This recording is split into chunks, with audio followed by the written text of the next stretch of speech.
Kinabukasan pagbalik niya sa kubo, nakakita ulit siya ng mga bakas ng putikang paa. May naiwan ding mga butil ng patuka ng tilapia sa sahig. At nung bilangin na niya ang mga sako ng feeds ay kulang ito ng isa.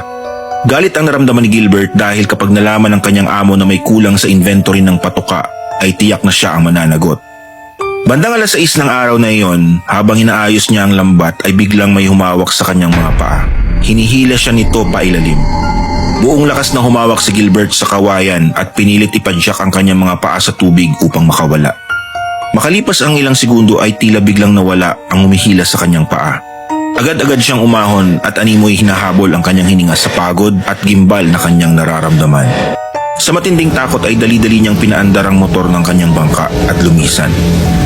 Ngunit habang nasa gitna siya ng lawa ay may tila na aninag siyang figura ng tao sa kabilang dulo ng kanyang bangka. Isang lalaking naninigarilyo at may hawak na panabong na manok. Nang matitigan niya ng maigi ay nang hilakbot siya sa itsura nito. Kumampas sa kanya ang kakaibang amoy na tila'y nabubulok na laman.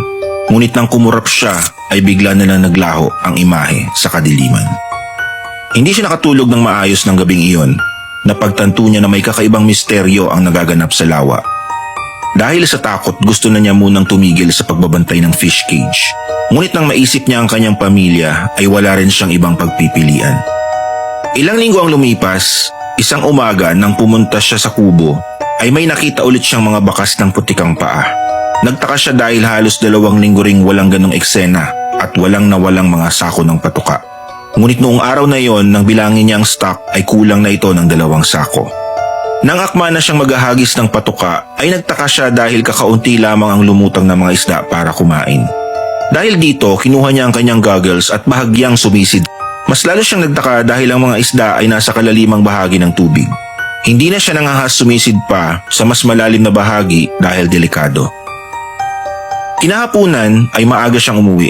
Determinado siyang mahuli kung sino ang mga magnanakaw ng patuka. Natatakot siya na baka siya ang pagbintangan o paghinalaan ng kanyang among pulis.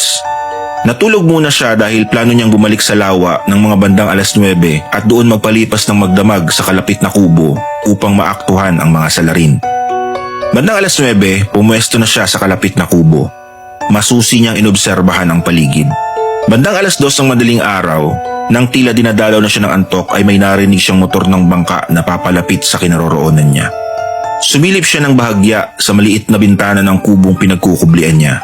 May nakita siyang isang bangkang di motor na tumigil sa kanilang kubo.